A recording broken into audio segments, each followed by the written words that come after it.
Oke, selamat siang semuanya. Kita langsung lanjutin aja untuk materinya.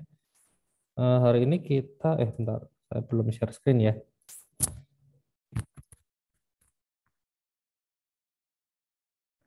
Ya, hari ini kita masuk ke materi database bagian kedua ya. Judulnya SQLite ya. SQLite ini database lokal ya. Kalau kemarin sebelumnya kan kita belajar ini ya, database itu shared preference ya. Jadi shared preference itu database yang dipakai untuk menyimpan data-data yang sifatnya itu single value ya. Biasanya untuk preference atau setting ya, setting-setting kayak misalnya setting bahasa, setting warna, setting background, setting ya semacam itu. Yang nilainya hanya satu. Jadi kalau bahasa misalnya di aplikasinya itu bahasanya di set bahasa Indonesia gitu. Nggak mungkin kan di aplikasi bahasanya ada dua macam ya. Ngesetnya di set bahasa Indonesia dan bahasa Inggris gitu kan nggak mungkin ya. Bahasanya pasti hanya boleh pilih salah satu aja ya. Nggak mungkin bisa pilih dua gitu ya. Terus nampilinnya gimana kalau dua kan bingung ya kan. Masa ada bahasa Inggris dicampur bahasa Indonesia gitu ya, dicampur lagi bahasa Jawa gitu. Jadi bahasa apa ya istilahnya kalau di apa sosmed tuh bahasa anak jaksel itu campur-campur Inggris Indonesia gitu ya. Kan nggak gitu ya, set preference hanya bisa menyimpan satu nilai.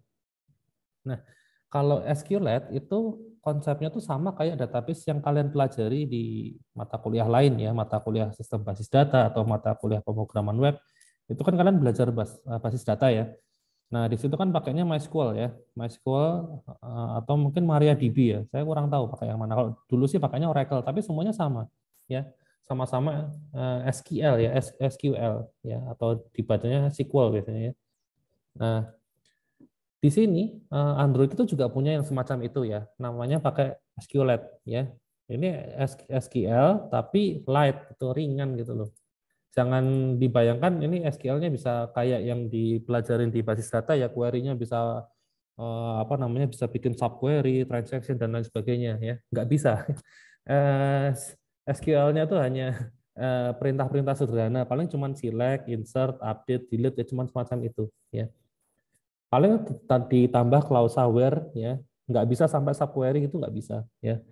Kayak gitu. Ya tapi masih pakai query-query juga ya. Yang namanya juga SQL kan kayak gitu. Nah, karena di sini tuh pakainya apa SQL gini, jadi dia tuh berbasis relasional ya, database relasional ya. Jadi pakai tabel-tabel gitu loh. Kita bikin tabel mahasiswa, kita bikin tabel penduduk, kita bikin tabel mata kuliah dan seterusnya ya. Itu berbasis tabel karena dia bisa menyimpan record itu banyak ya. Jadi mungkin sekarang kalau dipakai buat menyimpan data mahasiswa, datanya cuma ada 100 mahasiswa gitu ya. Tapi next time itu ya seminggu kemudian mungkin datanya bisa nambah jadi 1000, jadi 20.000, jadi 30.000 dan seterusnya ya. Karena berbasis record jadi datanya bisa nambah-nambah terus ya. Kemudian nah di sini kan Android itu kan pakainya kan SQLite ya. SQLite ya kan. Nah, SQLite sendiri itu SQLite yang di Android ya. Ini kan SQLite-nya kan ditanam di Android ya. Jadi di Android kalian, di device kalian, ya itu di dalamnya itu sudah tertanam tools SQLite ya di dalamnya. Jadi kita nggak usah install lagi ya, nggak usah import library-nya itu nggak perlu karena di dalam Android sudah ada ya gitu database SQLite. Nah, cuman SQLite-nya sendiri agak sedikit berbeda dibandingkan SQLite pada umumnya. Jadi kalau kalian lihat ya di dokumentasinya SQLite sendiri itu ini ya ini websitenya SQLite ya. Jadi SQLite kan sebenarnya bisa dipakai untuk macam-macam ya. Untuk aplikasi apapun bisa ya. Bisa untuk aplikasi mobile, bisa untuk ya macam-macam ya. Jadi SQLite itu kan macamnya ada banyak sekali gitu loh. Nih ada buat Android, ada buat Linux, buat Mac, buat Windows. Jadi dimanapun bisa ya. Buat server juga bisa kalau mau bikin buat web ya. Nah, cuman yang di Android ini itu tidak sepowerful apa namanya SQLite yang ini yang ada di sini ya, agak dipangkas gitu loh. Jadi fitur-fiturnya yang ada di sini tuh kayak dipangkas ya, dikurangin karena kalau full fiturnya dimasukin semua itu terlalu berat ya. Contohnya tipe data ya, SQLite data types di sini ya itu tuh ada 5 kalau nggak salah ya. Nah ini ada tipe data null, terus integer, real, text sama bilog ya. gitu. Kayaknya ada boolean juga ya. Boolean, oh pakainya integer, nggak ada deh. Berarti ya cuma 5 ini ya, hanya ada 5 ini. Nah, sementara di Android itu dipangkas hanya ada 3 ya, integer, real, sama teks ya. Jadi tipe data pokok aja. Yang integer ini untuk angka, bilangan bulat ya, real ini untuk bilangan pecahan, teks ini untuk selain bilangan ya, selain angka. Jadi mau itu teks biasa, mau itu timestamp, datetime ya, semuanya dimasukin ke sini ke teks. Jadi hanya ada 3 ini. Itu yang pertama, pemangkasan yang pertama. Yang kedua adalah tidak ada user management ya, atau role. Biasanya kalau database itu kan umumnya kalian kalau mau pakai kan harus ini ya, harus masukin username sama passwordnya ya. Biasanya kalau untuk kalian bikin aplikasi web ya, di PHP itu ya, di PHP ya, bahasa pemrograman PHP itu kan kalian harus lakukan connect dulu ya, MySQL connect itu ya. Itu kan harus masukin username sama passwordnya ya. Username-nya biasanya pakainya root ya, passwordnya kosong defaultnya ya. Terus hostname-nya localhost ya. Biasanya kan kayak gitu ya. Nah, tapi kalau SQLite yang di Android itu tidak ada ini user management atau role-nya ya. Intinya tuh usernya tuh ya nggak ada user di situ ya. Makanya nggak perlu login ya, nggak usah masukin username, nggak usah masukin password ya. Sebenarnya kan di MySQL itu kan masukin username sama password kan supaya tahu role-nya ya. Oh, dia itu bisa ngapain aja sih usernya? Oh, cuma bisa read doang, cuma bisa baca doang. Berarti cuma bisa jalanin query select. Ada juga mungkin user yang bisa jalanin query update ya. Ada juga yang bisa delete dan seterusnya ya. Nah, tapi di SQLite itu nggak ada seperti itu ya. Nggak ada user management. Jadi emang nggak pakai user-useran itu loh. Nah, makanya datanya disimpannya itu hanya berupa file teks biasa ya. Semua orang bisa lihat, dibuka aja langsung kelihatan isinya apa. Nah, makanya SQLite ini jangan dipakai untuk menyimpan data-data yang sensitif ya. Misalnya data-data keuangan ya. Keuangan kalau cuma lognya aja nggak apa-apa, tapi jangan sampai uangnya beneran ya. Jadi nggak ada aplikasi, misalnya nih aplikasi e-money ya, kayak misalnya kayak apa GoPay gitu tuh ya, link aja, OVO itu kan nyimpan uang ya, ada nominalnya. Misalnya saldo kalian 100.000, nah itu jangan disimpan pakai SQLite ya, nilai 100.000 itu, karena SQLite ini karena tidak ada ini user management, nggak ada role-nya, jadi gampang sekali dihack ya. Jadi bisa dihack dengan mudah gitu loh. Diambil itu aja kebuka datanya bisa ya. Gitu. Nah, kalau mau nyimpan data-data yang sensitif tapi berbasis record terus gimana? Ya jangan pakai ini, pakailah yang cloud aja, lebih aman ya. Itu yang minggu depan kita pelajari ya. Saya contohinya pakai Firebase ya. Nah, ini database juga berbasis record juga tapi di server. Nah, ini yang lebih aman ya. Nah, kalau SQLite ini tidak aman. Jadi SQLite ini lebih dipakai untuk nyimpen data-data yang sifatnya case ya. Case itu data duplikat ya. Contohnya gimana? Contohnya gini, kayak misalnya aplikasi kayak Instagram itu ya. Kalian kalau buka Instagram, ya, misalnya kalian Instagramnya udah kalian close, terus kalian sekarang buka, itu gambarnya kan langsung kebuka seketika kan, nggak usah download satu-satu kan ya, langsung nongol semua gitu kan. Nah itu karena datanya disimpan di sini, SQLite gitu ya. Ya mungkin foto-fotonya disimpan sebagai ini ya, sebagai file, tapi kan ada captionnya lah, ada apanya lagi ya, usernya siapa, itu kan semua bisa disimpan pakai ini SQLite itu. Jadi ketika buka aplikasi itu orang ini nggak usah download lagi. Contoh yang paling simpel adalah coba pakai datanya dimatiin, WiFi dimatiin, atau kalian masuk ke airplane mode, terus kemudian kalian buka Instagram. Ya, pasti kan ada datanya yang nongol ya, meskipun mungkin gambarnya nggak bisa kebuka ya, tapi eh, ada apa data yang terakhir kali dibuka ya, username-nya siapa, terus apa namanya captionnya apa, postingannya apa aja itu kan bisa nongol kan, tetap bisa nongol. Yaitu karena disimpan di SQLite gitu, meskipun tidak terkoneksi ke internet ya. Gitu. Karena Instagram dia simpan case-nya itu pakai ini SQLite ya. Gitu. Jadi SQLite itu lebih dipakai untuk caching ya. Caching ya, gimana ya bacanya? CACH, caching ini loh, caching database ya. Jadi SQLite itu lebih dipakai untuk ini, caching ya.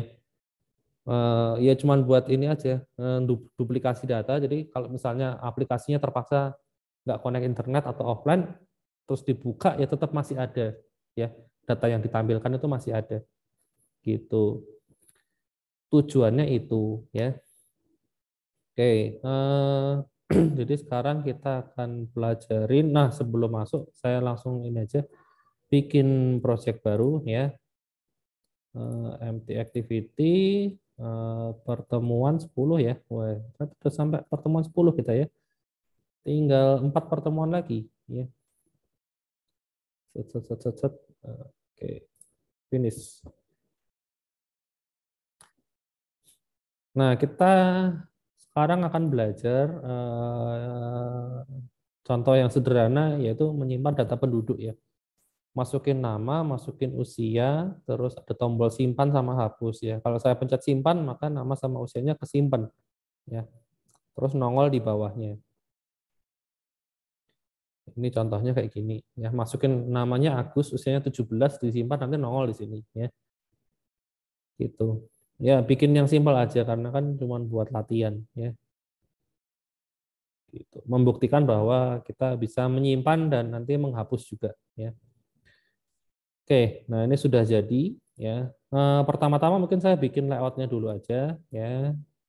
Saya coba bikin manual ngetik ya, sesekali lah, nggak usah drag and drop ya. Saya bikin manual full ngetik ya. Linear layout orientationnya vertikal ya. Di sini ada 3 komponen ya, 4, 2 untuk input ya, inputan teks ya, yang 2 lagi adalah tombol ya, tombol simpan sama hapus. Oke, jadi berarti pakai namanya edit text ya, edit text, widthnya match parent ya, match parent, ininya wrap content, lalu ada ID-nya juga ya. ID-nya yang pertama adalah untuk masukin nama ya, berarti saya kasih edit nama ya. Itu yang pertama ya. Terus lupa kasihin ya biar lebih bagus sedikit ya. Masukkan nama ya. Terus yang kedua edit text lagi ya. Ini untuk usia ya. Untuk usia jadi saya kasih ID-nya EDT usia ya. Nah, kalau usia itu kan keyboardnya kan dia hanya bisa nampilin angka doang harusnya ya. Nggak mungkin kalau masukin usia, keyboardnya yang full, yang QWERTY juga kan ya kurang bagus aja gitu. Nah, dikasih input type-nya ya. Input type-nya number ya. Terus hint-nya juga jangan lupa masukkan usia ya. Nah, ini biar langsung kelihatan previewnya ya. Jadi saya ngetik terus ini pakai yang split ya. Lalu button ya. Ini juga sama match parent, ini wrap content. Ini ada tulisannya simpan ya. Simpan. ID-nya ini button simpan. Sorry, lupa ininya.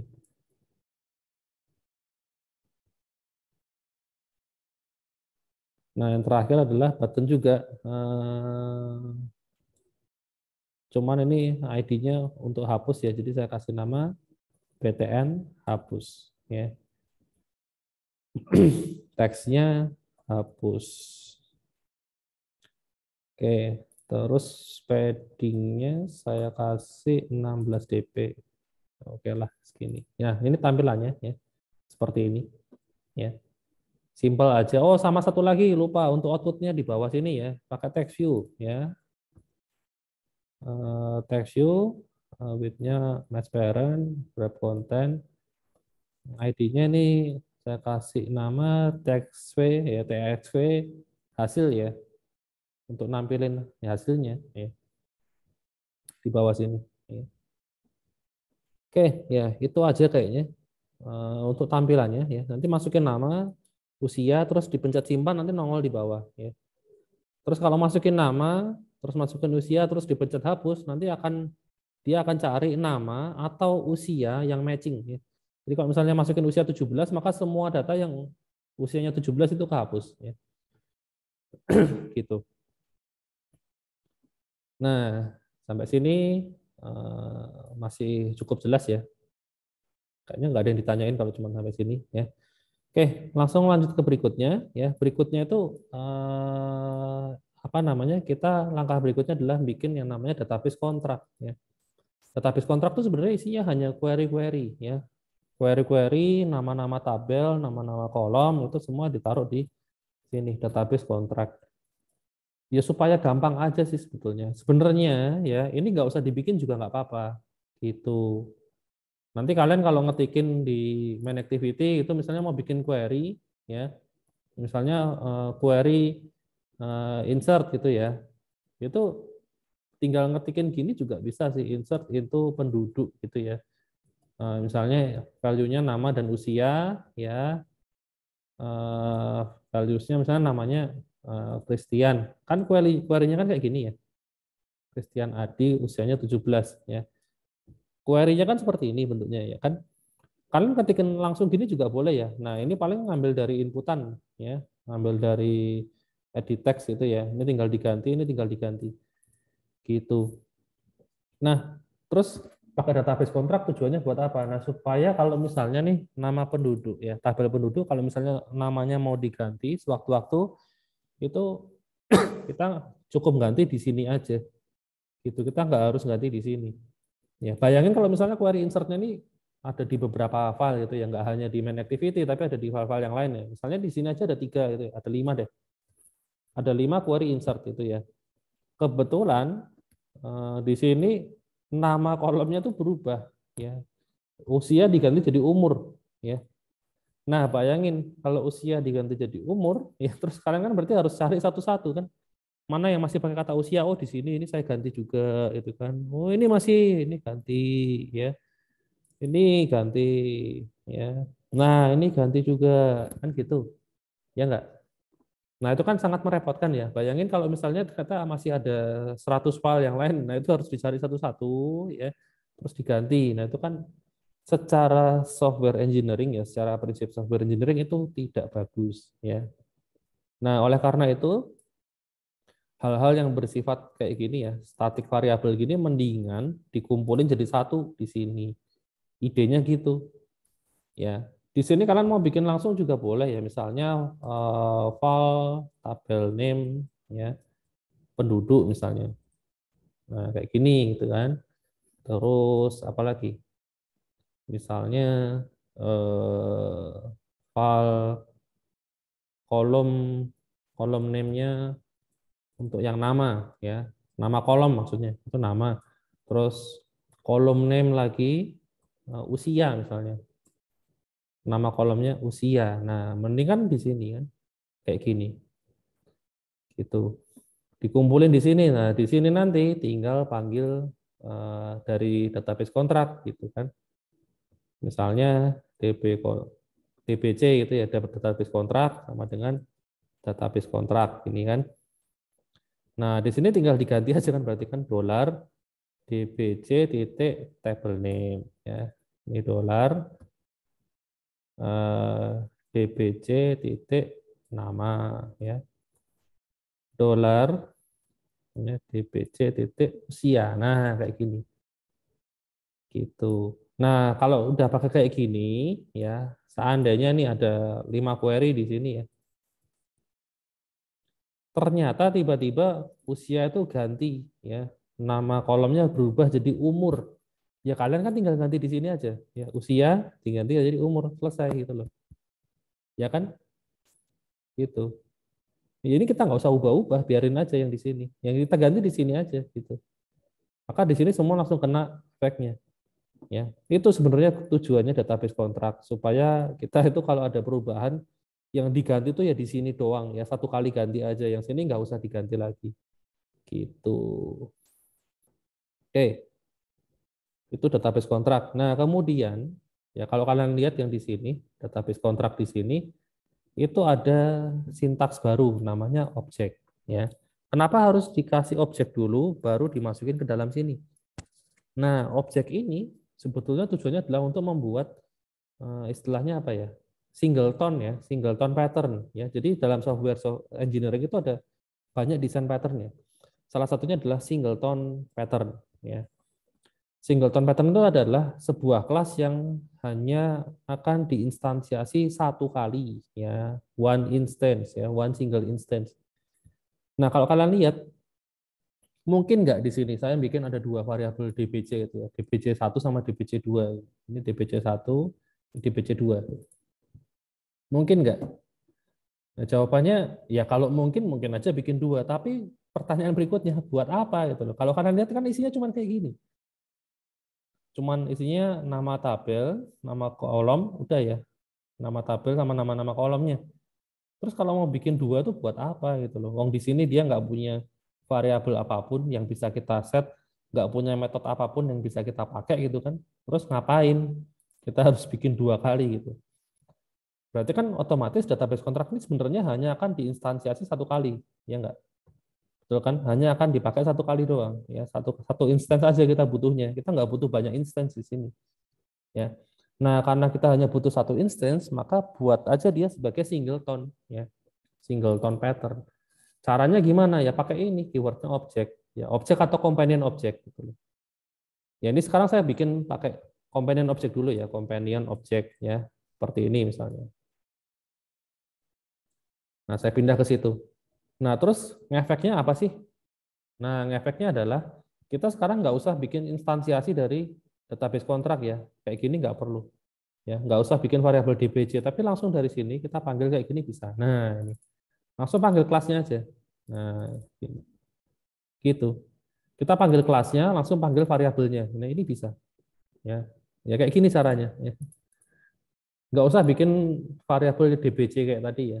DBC terus diinstansiasi, nggak usah. Langsung gini aja. Database kontrak, table name, database kontrak, kolom name, nama, kolom name, usia, ya langsung kayak gini. Gitu. Nah, itu namanya singleton pattern ya, pakai namanya ini companion object. Nah, permasalahannya yang di sini kan agak beda nih, objek penduduk ya. Nah, itu bedanya apa? Nah, ini kan database kontrak ya, artinya kita ingin membungkus semua informasi database itu di sini. Nah, ini kan di sini ada informasi nama tabelnya penduduk, kolomnya ada nama sama umur. Nah, nanti kalau misalnya saya punya tabel yang lain gimana caranya? Apakah saya harus bikin seperti ini? Tabel name 2 itu ya, misalnya tabel apa? Kendaraan itu misalnya. Terus ada file, kolom, name. Misalnya namanya juga ada kolom nama itu ya, masa nama 2 gini ya. Nama itu kan repot ya. Nah, jadi sebenarnya di dalam sebuah kelas itu kita bisa punya beberapa sub objek ya. Cara bikinnya agak beda, bukan pakai komponen objek tapi objek spasi namanya. Nah, kayak gini. Nanti kalau misalnya ada tabel yang lain tinggal kita bungkus aja pakai objek yang lain, misalnya objek kendaraan. Nah, kalau kayak gini kita bisa bikin ininya sama nggak apa-apa ya. Ini tinggal di copy aja terus diganti sedikit ya. Ini kendaraan, nama tabelnya. Namanya ya nama, terus usia kendaraan ya sama umur gitu ya. Kayak gitu. Ini bisa di copy. Nah, kayak gini. Gitu. Nah, kalau kayak gini, itu nanti cara manggilnya juga agak lain ya. Nggak bisa langsung database kontrak, table name, tapi dikasih penduduk dulu. Nah, kayak gini. Ini juga sama. Dot penduduk. Nah, ini juga dot penduduk. Nah, seperti itu cara pemanggilannya. Ya. Ya itu tadi just in case kalau misalnya tabelnya nanti ada banyak ya. Kita bisa bikin objek penduduk, objek kendaraan dan seterusnya ya. Gitu. Nah, kebetulan di sini hanya ada 1 objek yaitu penduduk. Nah, di sini kita juga bisa mengextend ya, extend ke base column. Itu sebuah kelas yang dipakai untuk bikin tabel biar gampang ya. Ada beberapa atribut yang bisa kita pakai, salah satunya adalah ID ya. Di sini pemakaiannya contohnya ya. Nah, selain nyimpen nama tabel sama nama kolom, di sini kita juga nyimpan query-nya ya. Jadi query untuk insert, kok insert sih? Untuk create table kita juga bikin di sini ya.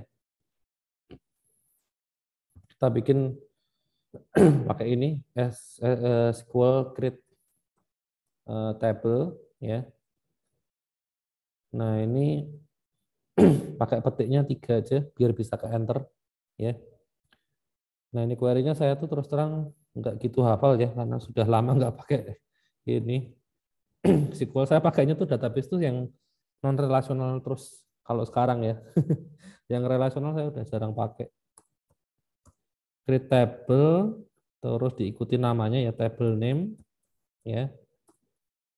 terus kurung, buka, kurung tutup. Nah, ini masukin pertama ID ya, ID. Kalau kalian bikin tabel di database, pastikan tabelnya itu harus selalu punya ID ya. ID-nya tipenya harus integer ya, jangan yang lain. Kenapa? Biar gampang diindexing ya. Tujuannya cuma itu sih. Jadi misalnya kalau kalian punya tabel mahasiswa katakanlah ya, tabel mahasiswa ya itu tetap harus dikasih ini apa namanya? Meskipun dia punya NIM ya, NIM itu kan unik, nggak mungkin ada yang kembar, tapi jangan sekali-kali jadikan NIM itu sebagai primary key. Nanti indexingnya berat ya, tetap harus ID ya. Pakailah ID sebagai primary key supaya indexingnya tuh apa namanya? Cepat gitu loh. Nanti akan ngefek kalau datanya banyak ya. Kalau datanya banyak nanti kalian bakal ngerasain kalau misalnya apa NIM itu dijadikan primary key, maka ketika ngambil data itu bakal lemot banget ya. Misalnya datanya udah nyampe berapa? 100.000 data itu ya. Wah, lemotnya setengah mati. Ya, gitu. Terus ini terakhir kolom name usia. Tipenya integer aja. Di sini sih tipenya teks ya, tapi saya bikin integer. Nah, ini query untuk bikin tabel. Lalu query untuk delete tabel juga ada ya, SQL delete table ya.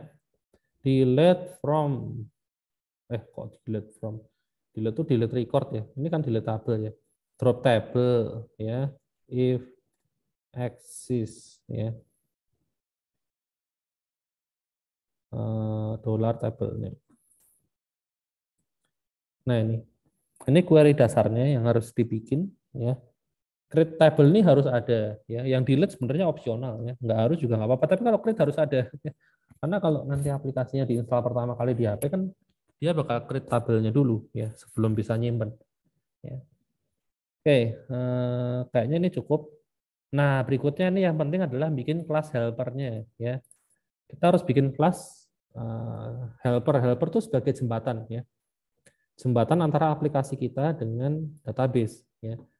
Biasanya sih saya suka ngasih namanya database helper ya. Gitu. Tapi sebenarnya namanya suka-suka sih. Boleh DB helper atau helper doang juga boleh, ya terserah itu.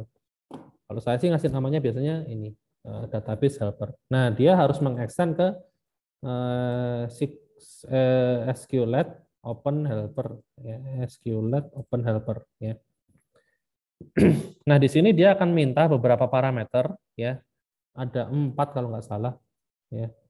Ada 4. Yang pertama itu adalah konteks. Ya, konteks kan dia nggak akan bisa dapat dengan sendirinya. Kita harus kirim di sini ya.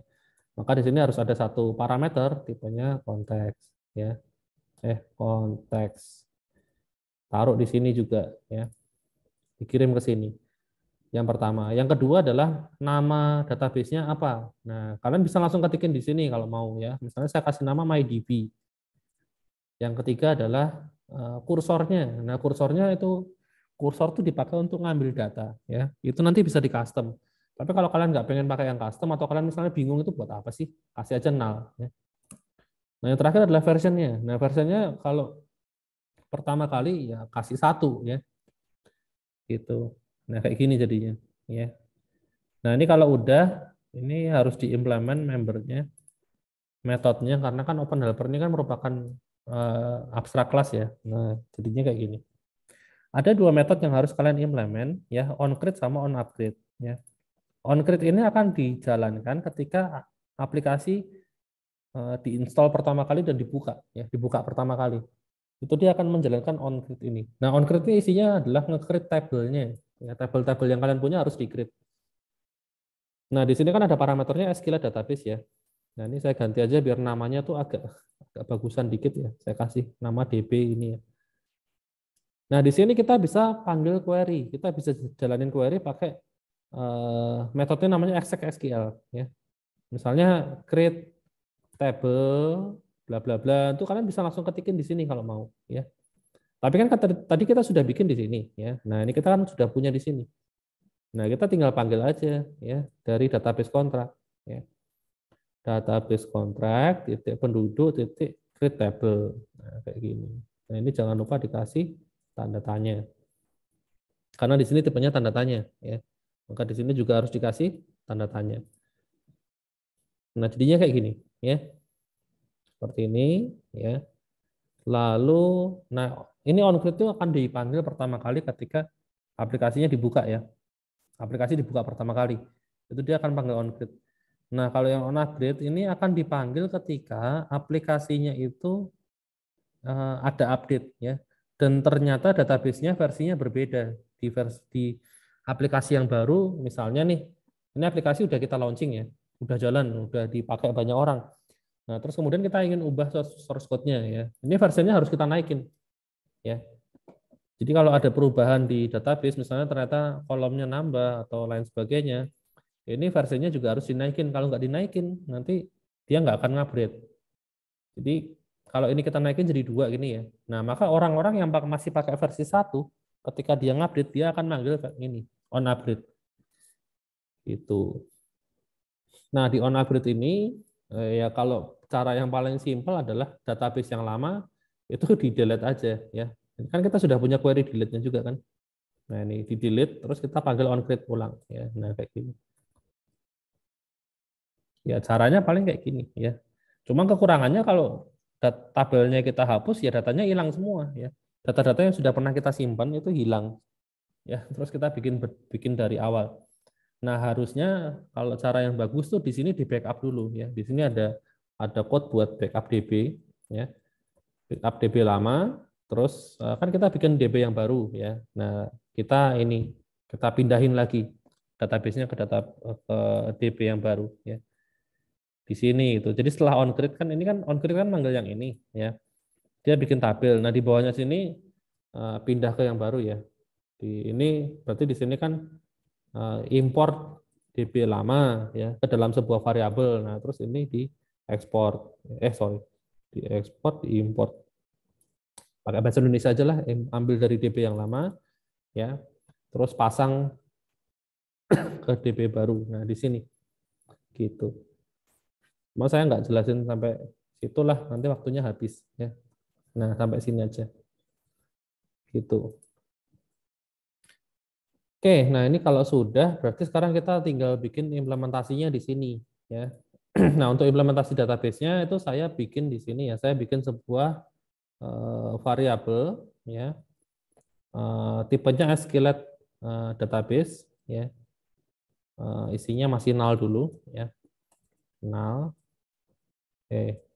Kemudian kita instansiasi di sini ya.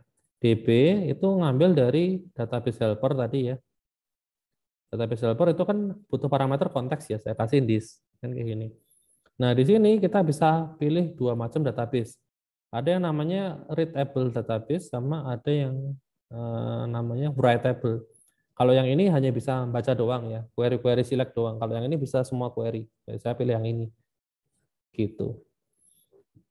Nah, ini cara instansiasinya begini. Oke, nah kemudian langkah berikutnya saya akan panggil semua komponen yang ada di antarmuka. Tadi ada ini ya 1, 2, 3, 4, 5 ya. Oke, saya panggil di sini deh. EDT nama,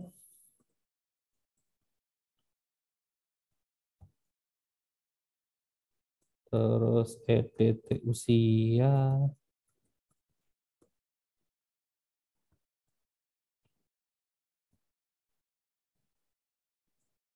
terus button simpan,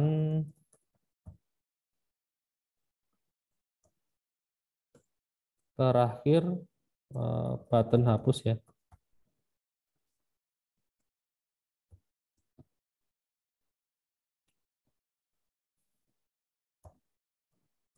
Oke, yang text view-nya nanti saya taruh di fungsi lain aja. Nah, sekarang ini dulu ya. Nah, ini kan kalau apa namanya tombol simpan itu dipencet kan kita akan masukin nama sama usia ke dalam database kan. Berarti ini button simpannya harus saya kasih on click listener ya. Set on click listener.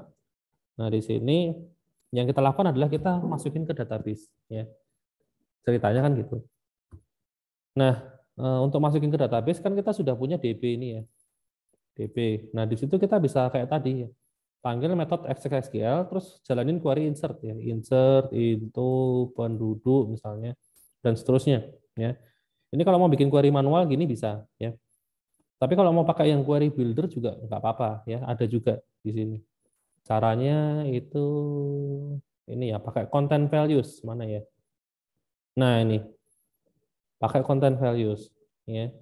Jadi kita bisa bikin dulu nilai yang mau disimpan itu ke dalam content values ya. Di sini kita bisa apply. Apply ini sebenarnya ini kayak apa namanya? Function extension di Kotlin ya. Sebenarnya gini aja juga bisa ya. Values.put ya, key-nya apa misalnya? Key-nya apa namanya? Nama ya. Pertama nama dulu. Database kontrak, penduduk, terus kolom name nama ya. Nah, nama mau diisi apa? Oh, nama mau diisi dari edt nama ya. Edt nama text mana text toString. Nah, ini terus put database contract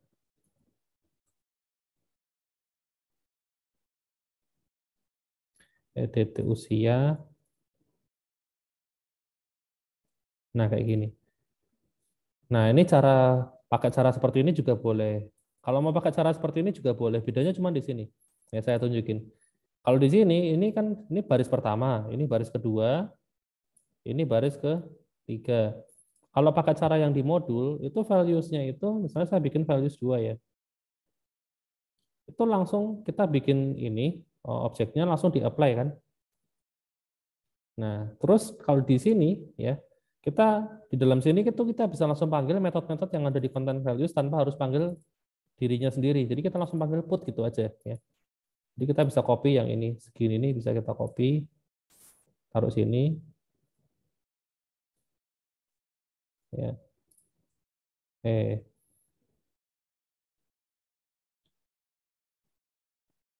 Nah, ini sama ini sebenarnya sama ya. Cuman yang ini lebih efisien ya, apply itu lebih efisien. Jadi kalau misalnya apa ya, ini kan sebenarnya ini kan satu paket ya. Code-nya ini kan yang dua ini kan satu paket itu loh, harus jalan semuanya secara keseluruhan. Nah, di sini akan lebih efisien karena dua-duanya dibungkus dalam satu blok ya. Gitu. Jadi nggak mungkin yang jalan hanya salah satu, pasti dua-duanya akan jalan semua. Kalau di sini ada kemungkinan misalnya yang ini berhasil, terus di sini tiba-tiba macet kan juga bisa aja kan. Nah, gitu.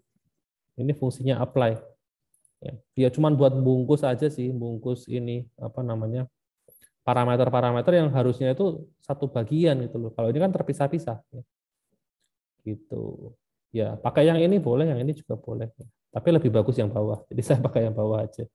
Ya, sesuai dengan yang di modul ya. Ini lebih bagus. Nah, kemudian kalau sudah bikin ini kita bisa dari DB ini kita panggil metode namanya insert ya. Nah, insert kita masukin nama tabelnya dulu ya. Kita bisa ambil dari database contract penduduk table name ya. Kemudian parameter yang kedua itu null column hack, ini saya kurang tahu buat apa. Biasanya diisi null doang. Yang ketiga adalah values-nya. Values-nya ambil dari sini. Selesai. Ini kita sudah berhasil insert harusnya ketika tombol simpan dipencet ya. Oke, mungkin langsung lanjut aja, kita next ya. Untuk nampilin data ya. Nah, untuk nampilin data mungkin apa namanya? Saya ini apa namanya? Bikin fungsi terpisah ya. Namanya refresh data gitu kali ya. Kita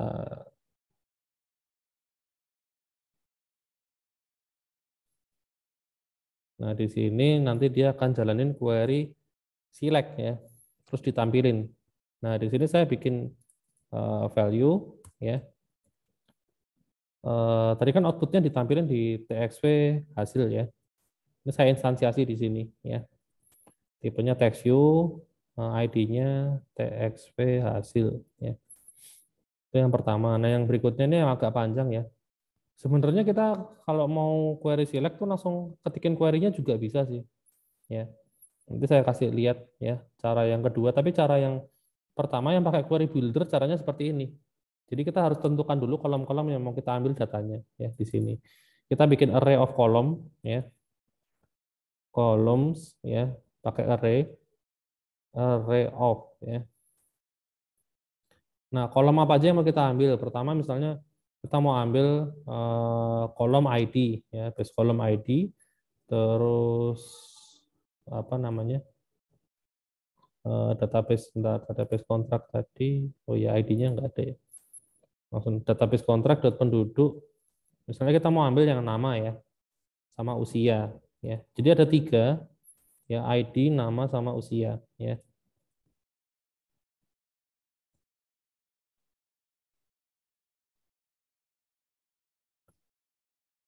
Oke.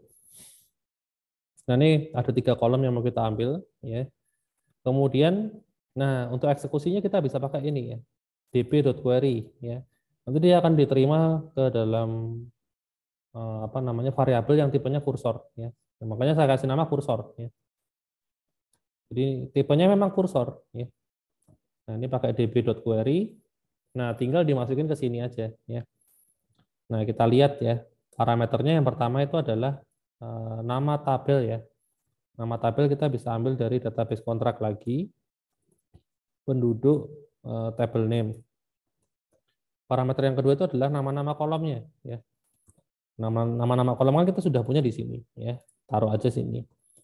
Parameter yang ketiga itu adalah klausa where. Kalau kalian butuh klausa where ya, misalnya namanya siapa, ID-nya siapa ya. Nah, misalnya biasanya kan bentuknya gini ya, where nama sama dengan Christian misalnya gitu ya. Nah, itu tinggal taruh sini, tapi where-nya dihapus ya, where-nya nggak perlu. Nah, jadi cuma isinya doang. Nama sama dengan Christian, or usia sama dengan 17 misalnya ya. Itu kalau mau masukin klausa where di sini. Nah, klausa berikutnya adalah parameternya. Nah, jadi klausa where-nya ini jangan langsung dikasih nilai, ini diganti tanda tanya. Ini juga diganti tanda tanya. Nah, nanti nilainya ditaruh di sini ya. Array of yang pertama misalnya Christian, yang berikutnya usia 17. Nah, kayak gini caranya ya. Gitu. Nah, yang berikutnya adalah klausa group by ya. Biasanya kan bisa di group by apa gitu kan. Misalnya by nama itu. Jadi yang nama-namanya sama itu akan digabungin ya. Gitu. Terus tapi kalau mau kosong ya ini kosong aja. Nah, berikutnya ini untuk argumennya si group by ya. Itu di sini. Nah, yang terakhir itu order by ya. Order by sebentar ini kalau string harus string semua ya. Sorry. Nah, yang terakhir itu order by. Jadi mau diurutin berdasarkan apa? Biasanya kan bisa diurutin berdasarkan nama, ascending kan gitu ya. Nah, jadi kayak gini. Tapi kalau mau by default by ID-nya ya ini kasih 0 aja ya. Nah, ini caranya gini. Gitu. Ini cara yang pertama pakai query builder. Tapi kalau mau cara yang klasik ya, itu bisa pakai ini ya, pakai raw query namanya ya. Raw query. Nah, ini tinggal masukin aja select apa namanya ID, nama dan apa usia ya. From penduduk. Nah, ini juga boleh ya. Ini juga sama hasilnya nanti ya. Gitu. Ini dikasih argumennya. Nah, kayak gini ini juga bisa ya. Gitu. Jadi boleh pakai cara yang ini kalau apa mau. Boleh juga pakai yang ini. Cuman yang ini itu kan kurang aman ya. Jadi kalau saya saranin tetap pakai yang ini sih. Meskipun kelihatannya lebih panjang, tapi sebenarnya nggak serumit itu kok. Dia cuma misah-misahin ini aja. Ya. Mau namanya juga query builder kan. Gitu. Yang ini mungkin kalian lebih familiar sama yang ini karena memang dulu belajarnya kan modelnya begini. Ya. Oke, nah ini kalau sudah, ini saya balikin nol lagi aja. Ya.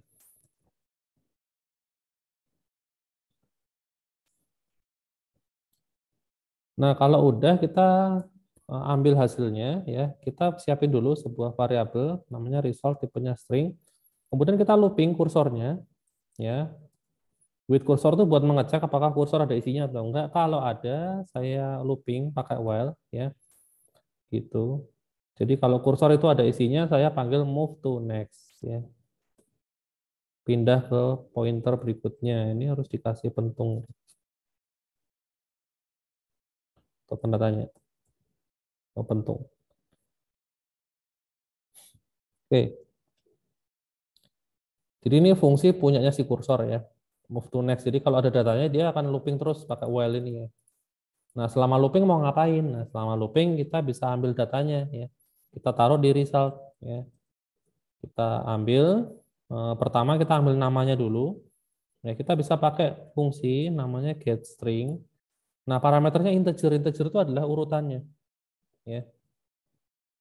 Eh, apa namanya? Urutannya. Jadi di sini kan urutan pertama adalah ini ID, terus nama sama usia. ID, nama, usia. Gitu. Nah, ID-nya berarti ada di indeks 0 ya. Nama kalau mau ngambil berarti indeksnya 1. Nah, ini 1. Kita akan dapat namanya. Nah, untuk yang usia berarti ID-nya adalah ID ya, indeksnya adalah 2 ya. Itu. 2 saya tambahin TH itu buat biar keluar kata tahun terus saya backslash N supaya ke enter. Nah, terakhir kalau sudah, berarti result itu kan sudah ada isinya ya. Nah, saya masukin ke text view hasil ya, dot text. Saya isi pakai result.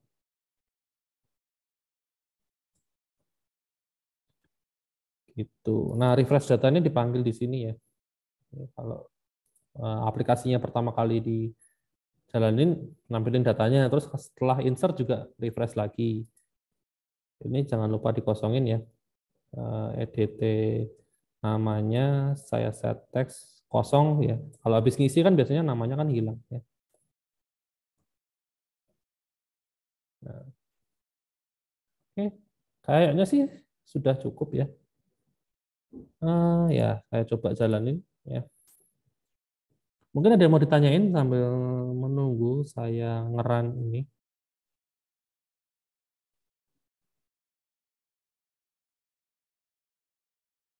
Adakah yang mau ditanyakan? Pairing with QR code.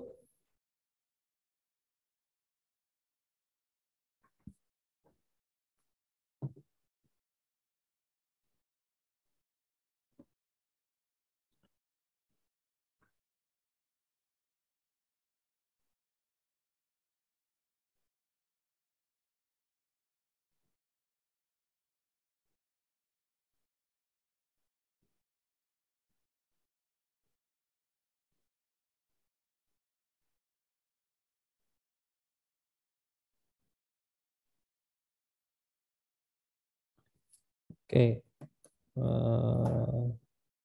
ini sudah. Bayaran, oh visornya, visor.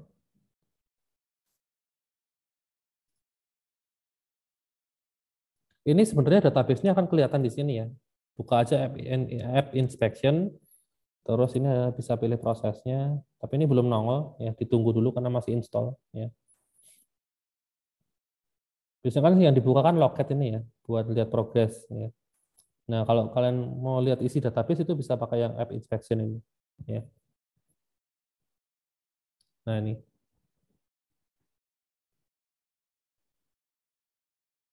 Nah, bentar belum nongol. Database masih kosong. Nah ini baru keluar ya. MyDB ini kan karena kita di sini tadi bikinnya MyDB namanya ya. Maka di sini jadi MyDB. Terus ada satu tabel di sini ya. Tabel penduduk ya. Nah, isinya ada 3 ini ID, nama, usia ya sesuai dengan yang di sini. Berarti query-nya berhasil ya.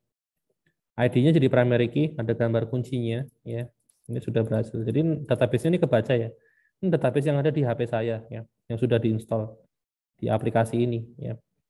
Gitu. Oke. Berikutnya kita coba masukin data ya. Saya masukin nama saya Christian Hadi. Usia 17 ya. Saya simpan. Seret. Loh ini kok 0 ya. Kok 0? Kayaknya salah ini tuh. Oh, EDT nama. Ini EDT usia. Oh, ini juga sama nih kolom nama ya. Ini kolom usia. Ah, mabuk nih.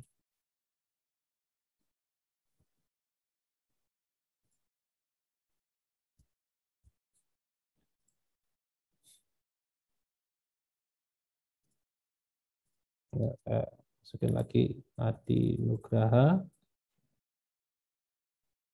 Usia 30. Saya simpan. Nah, ini baru bener yang kedua ya. Nah, di sini harusnya kelihatan. Nah, ini ada datanya ya. Nah, tadi karena saya di sini saya nggak masukin usia, ya, jadi usianya 0 untuk data yang pertama, tapi yang kedua berhasil, jadi usianya 30 sudah berhasil masuk. Ya. Kalau mau masukin lagi, misalnya siapa Dani, Sebastian, usianya 50 misalnya, ya, saya simpan. Nah, ini masuk ya. Di sini, nah ini jeleknya tuh nggak langsung ke refresh ya. Saya nggak tahu dulu sih, saya nyoba bisa langsung nongol. Ini mungkin karena saya pakainya wireless ya, jadi koneksinya nggak gitu bagus ya. Dulu saya biasanya pakai kabel soalnya. Ya, ini coba saya refresh ya. Refresh ini. Nah, di refresh baru bisa ya. Oh, ini mungkin harus ini, harus di live update dulu ya. Coba deh, coba lagi. Simpan. Oh iya, ini harus dicentang sekarang ya. Dulu kayaknya nggak ada kayak ginian karena seingat saya langsung nongol nongol nongol gitu aja. Ya, mungkin karena ada orang yang annoying juga ya. Jadi dikasih opsi kali ya sekarang. Oke. Nah, ini sudah masuk datanya ya. Sudah berhasil. Nah, sekarang berarti untuk insert sudah berhasil, untuk select juga udah ya. Nah, sekarang untuk yang hapus ya. Untuk hapus data, jadi kalau misalnya salah satu dimasukin, misalnya saya masukin usia 30, jadi semua data yang usianya 30 itu akan dihapus ya. Kalau saya pencet hapus gitu. Nah, kita coba bikin ya. Button hapus set on click listener ya. Nah, di sini untuk hapus itu yang kita perlu persiapkan adalah argumennya ya. Jadi kita harus bikin argumen untuk delete-nya. Biasanya kan pakai delete itu kan pakai delete from penduduk where gitu kan.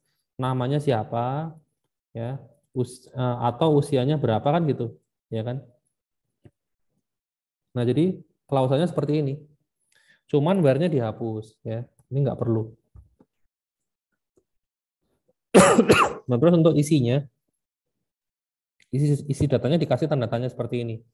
Ya, isinya tuh akan dipasang pakai yang ini, namanya selection argument. Jadi memang harus pakai dua ini ya, dipisah. Kenapa kok nggak langsung di sini aja kita kasih dolar edt nama dot text dot toString gitu, kok nggak kayak gini aja sih gitu loh. Kenapa harus dipisah? Nah, supaya ini aman dari SQL injection ya, tujuannya itu. Nah, maka di sini pakai array of ya, array of edt namanya saya kasih di sini, edt nama dot text dot toString. Yang edt usia juga sama, dot text dot toString. Nah, kayak gini. Ini urutannya nggak boleh kebalik ya. Kalau kebalik nanti masangnya juga salah. Kalau namanya di belakang nanti nama dipasang ke sini. Ya, ini urutannya harus sesuai dengan urutan tanda tanyanya di sini ya. Nah, ini kalau sudah kita bisa panggil db titik delete ya. Nama tabelnya database contract, penduduk table name. Berikutnya selection argumennya pakai selection ya, ini selection argumen. Nah, kayak gini ya. Jangan lupa dikosongin sama di refresh.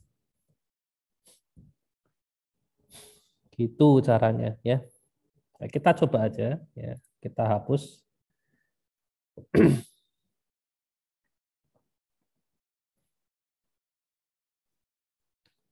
Nah, ini pertama mau ngapus yang mana nih? Adi Nugraha ini ya. Berdasarkan usia aja, usianya 30 ya. Saya masukin 30, saya hapus. Nah, Adi Nugraha hilang ya. Yang usianya 30 tadi. Nah, terus yang pertama ini Christian Adi. Nah, ini saya masukin pakai namanya aja. Saya hapus, hilang kan? Terus Budi Susanto misalnya, saya masukin usianya 70. Ya kan saya hapus, nah hilang. Nah, ini terakhir pakai nama. Namanya harus persis ya, kalau misalnya kurang gini ya nggak bisa ya. Karena memang query kita kan sama dengan ya, nggak pakai persen-persen kiri kanan itu ya. Itu kecuali kalau kita pakai ini nama like, lalu ini persen, persen, ini persen, nah kayak gitu ya. Itu apa namanya? Coba ya, eh, ini bisa nggak?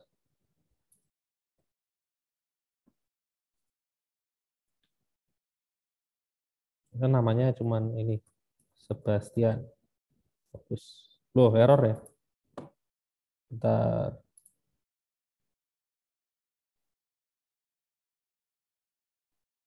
Dua argumen provide. Oh, sebentar. Kayaknya nggak boleh kayak gini deh.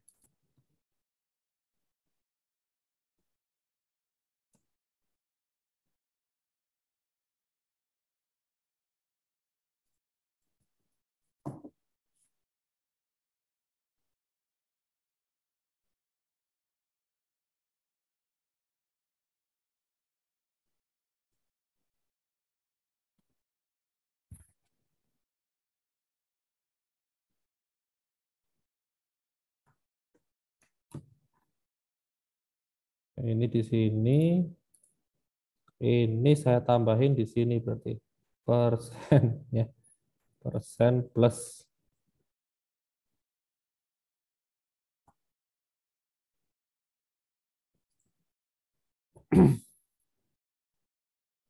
Coba.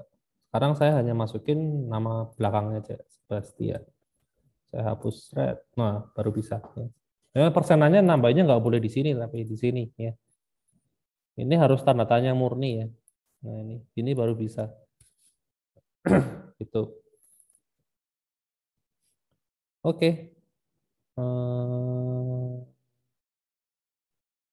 Sampai sini ada pertanyaan mungkin?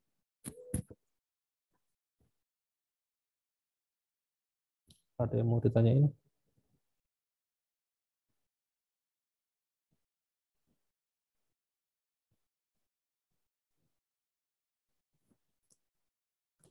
Tidak ada. Aman ya. Kayaknya lumayan gampang sih, Mas. Tinggal ngikutin di modul aja, beres ya. Oke, untuk minggu ini latihannya kalian bikin kayak gini persis ya. Cuma nanti ditambahin untuk pencarian. Jadi kalian bisa tambahin satu tombol baru ya. Satu tombol cari gitu misalnya. Kalau misalnya masukin namanya Agus itu terus pencet tombol cari, nanti yang nongol ya cuma Agus doang ya. Atau nama-nama lain yang mengandung kata Agus gitu ya. Bagus itu juga kalau ketikin Agus ya keluar gitu. Namanya Bagus gitu ya. Kayak gitu ya. Ada tombol baru ya, cari. Kalau by usia juga bisa, misalnya masukin usia 17 terus dicari nanti semua yang 17 keluar ya. Gitu. Tambahkan fitur pencarian ya. Mencari berdasarkan keyword ya. Nah, itu nanti caranya saya kasih tahu sekalian. Ini kalian tinggal copy aja ya. Tinggal copy aja fungsinya ini ya. Aduh, mana tadi?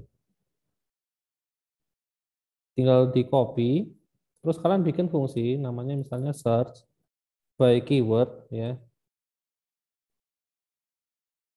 Kok ini sih? Keyword tipenya string ya. Keyword. Nah, nanti di bagian selection ini kalian tinggal kasih aja nama sama dengan tanda tanya or ya usia sama dengan tanda tanya ya. Nah, terus di argumennya ini tinggal dikasih keyword, koma keyword. Nah, kayak gini. Caranya gini ya, saya kasih tahu sekalian ya. Gitu. Jadi tinggal memodifikasi bagian ini aja. Sisanya sama ya, atas bawah sama semua. Tinggal ganti bagian ininya aja ya, selection. Gitu ya. Oke. Ya, itu aja mungkin. Mungkin sebelum saya akhiri ada yang mau ditanyain dulu sebelum saya tutup.